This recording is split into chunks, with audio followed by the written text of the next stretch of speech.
Morning. How we doing?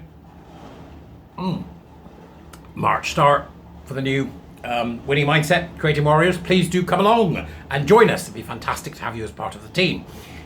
Whoever you may be, don't matter who you are. I've got people in their 70s, got people in their 30s, people with PhDs, people without anything at all. It's fantastic. Such different groupings. Anyway, enough of that. Because this is about teaching, it reminded me. Right. Labour. Unsavable. And you're going to have to get your head around that. So I've got an article from The Independent, which is read by about 4 people on a bus. But nevertheless, it's worth mentioning because Labour backs idea of teaching children about white privilege. Here we go. Right? See, Starmer's not done what he should do, which is get them all out, and he's not going to do it. He's a fence-sitting troglodyte at this point. He is simply not going to do it. Thangam Debonair said children need the opportunity to ask difficult questions, sometimes of our nation's history, insisting that it would not be undermining Britain. Yeah, no, because that isn't what that's about, right? Because it's exactly what that's about. Labour has backed the idea of teaching children about white privilege, with a shadow minister saying it's a good idea. The aforementioned Thangam Debonair, what a wonderful name, said children need the opportunity to ask difficult questions, sometimes of our nation's history, insisting it would not undermine Britain. She was asked about children's charity, Barnardo's, which was criticised for publishing a guide for parents about white privilege. Why are Barnardo's? What the bloody hell's going on? Why are Barnardo's writing guides for parents about white privilege? It's almost as if they're captured by a hard left, lunatic, liberal, communist bunch of nutters, isn't it? Equity! Give me equity. And what would you like today? Equity! Give me what? What do you want? Equity! Say it louder. Equity! Let's right to equity pusher. Right. Okay, off you go. First on the left, 1 cross each. That's what they are, equity pusher, right? Barnardo's, right? The term refers to inherent advantages possessed by white people over non-white people, right? Okay. The Barnardo's guide encouraged parents to start the conversation with others who were interested and willing to learn, to spread the mantras of the Church of Critical Social Justice and in particular critical race theory to those and others who might be interested. You imagine all these, ideologically captured lunatic parents going out on the street daily proselytizing like some old bloke with a sign saying the end, the end is nigh. Can I talk to you about the works of Abraham X. Kendi? Have you considered letting Robin DiAngelo into your life?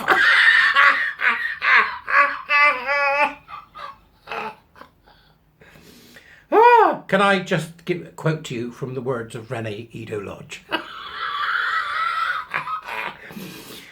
They know what they don't get is, of course, that this is actual racism. It's simply racism. It's just with a new overcoat. All right? So it's just racism. Start the conversation, said Barnardo's, with others who are interested and willing to learn, and to teach your white friends, family and colleagues about their privilege. Well, I'll have to go back in time to tell my grandfather, who was 24 and went down on the first ship in the Second World War, about his white privilege. You insufferable pricks. Right. Miss Debonair was asked whether she supported the guide and told BBC Radio 4 World at One programme, "We need education that allows children the opportunity to question, to ask difficult questions sometimes of our nation's history. That's a strong country that's able to look at itself and its history and say, are there things we could have done differently? Are there things we regret? And are there even things that we're sorry about?" Right? So what she means is the strong country is able to look at itself and its history. Yes, absolutely right. And say, are there things we could have done differently? Absolutely right. And then she goes on, which is the bit that makes it critical race theory rather than historical exploration and understanding. Are there things we regret? Immaterial. Are there even things that we're sorry about? Immaterial. Immaterial. Right? History is there to be learnt from, not so that you can mine grievance and cry into your prunes in the morning. Because I imagine you need prunes, don't you? What's her name again? Debonair. But also there are things we can learn so we can make a stronger, better country for our future. You've no interest in making a stronger, better country for the future, because all you want to do is ensure that everybody's upset permanently about their own history. What do you think is going to happen then? What do you think is going to happen when critical race theory, which by the way is responsible along with gender identity ideology for serious mental damage to children in terms of them understanding the world, sends them deranged in the end, because you can't keep the thoughts in your head when they're all wrong. Cognitive dissonance happens, right? Miss Debonair went on to say that encouraging children to be questioning is a good idea. Yes, it is. But not encouraging them, but encouraging them to be activists, which is what you're doing, by an emotional driven drivel exercise. Did I get that right? Emotional driven drivel exercise is not what you're talking about, is it? You're talking about that. So you're talking about, right, let's get them all layered up. Yeah, make them upset. And she added, questioning our symbols, thinking about what they mean, doesn't mean that you're undermining them. What does she mean by symbols? Well, she's talking there in the language of English literature and of textual analysis, because she's probably from the social sciences, and I wouldn't give her tuppence. I'd maybe prove wrong now. Her comments, it means, oh, hang on a minute. It means you look at those symbols, you're looking at them and are thinking, how can I appreciate these symbols and what their meaning is? What symbols does she mean? The cross?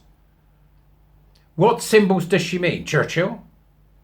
Is Churchill a symbol? Well, anything can be a text. Her comments stand in stark contrast with Culture Secretary Lucy Fraser, who has said the idea of white privilege is a debate and not a fact. It's not even a debate. It's a cult, right? They're not getting their head around it, are they, the Tories? You take each strand and you utterly condemn it with voices stentorian, read by Rishi Sunak, whenever he gets up one morning. Why have you got YouTube? Come on, talk to us, Richie. Why do you have a YouTube channel where you go, look, Brett, here's where we are.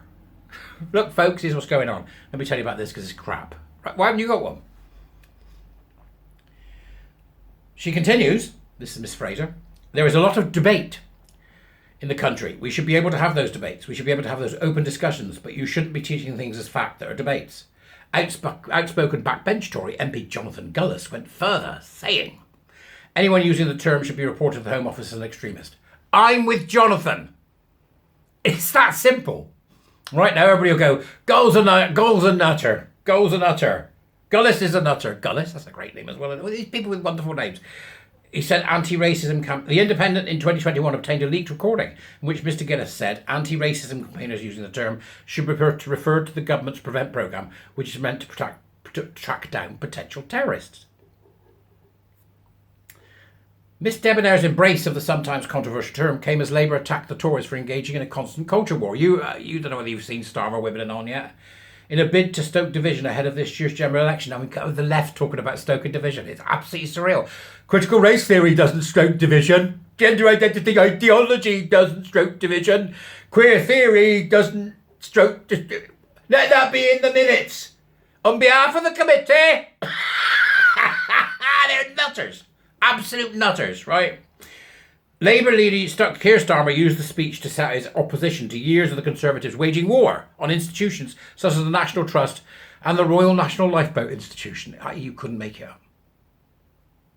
You couldn't make it up, right? He condemned the Tories' McCarthyite anti-woke attacks on Britain institutions as he promised to end years of divisive culture wars should he win the next election. No, you won't. No, you won't, mate.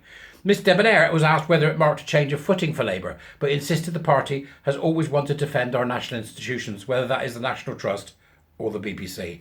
Utterly surreal. Utterly surreal. They're lying to the public, literally lying to the public about their intentions. Go and read it. Don't look at me as if I, made it up. Just, right? That's what it all is, see? Prevent. Told you. 5 years ago when I got into this and had a conversation with Harry Miller, my first thing was these people need to be reported to Prevent. This is an extremist issue. They are teaching it in schools and they are extremists. Right? And everybody's going to go, no, they're not. It's just, only we need to discuss. We don't. We need to remove them, and we need to remove them as soon as possible. That's my thinking. That's just me. Send me in. Won't Finder General. I wish somebody would do me with a hat like Matthew Hopkins. Won't Finder General. Molly, where are you when I need you? Anyway, listen, good people, go and have a read of it. Links are in the Dubras. Come and be a warrior. We're starting in March. I'll see you later. Bye-bye.